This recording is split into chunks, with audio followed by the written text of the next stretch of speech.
plus de rues, de places, d'avenues à son nom, c'est Victor Hugo. Mais la deuxième personne, tu la connais beaucoup moins et c'est Léon Gambetta. On revoit les bases. Ce mec, c'est tout simplement une des personnalités les plus importantes de la Troisième République.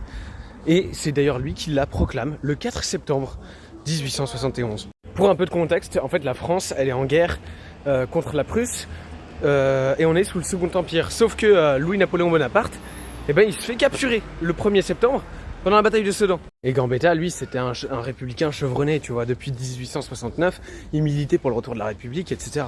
Et pour éviter le chaos d'une guerre civile, il prend les devants avec un groupe de plusieurs personnes et proclame la Troisième République, dont il se nomme lui-même ministre de l'Intérieur et de la Défense. Moi, ce qu'il faut retenir de Léon Gambetta, c'est qu'il est précurseur dans plein de domaines, par exemple, et il est à l'initiative de l'école obligatoire et gratuite pour tous, même si on connaît les lois Ferry actuellement.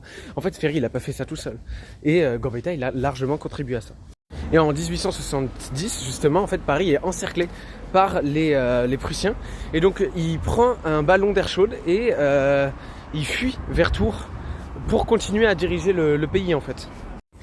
Et donc voilà, il a été très précurseur sur plein de combats. Il était pour l'éducation des femmes, il était pour un impôt sur les revenus. En fait, son programme, il était directement tiré des citoyens français de l'époque. C'est-à-dire qu'en fait, ils écrivaient dans ce qu'on appelle des cahiers de Belleville leurs idées, leurs revendications et ils piochaient dedans pour en faire donc ses idées. Voilà, maintenant tu sais qui est cet homme qui a tellement influencé la France qu'il est le deuxième à avoir le plus de noms de rues, de places, etc. à son effigie.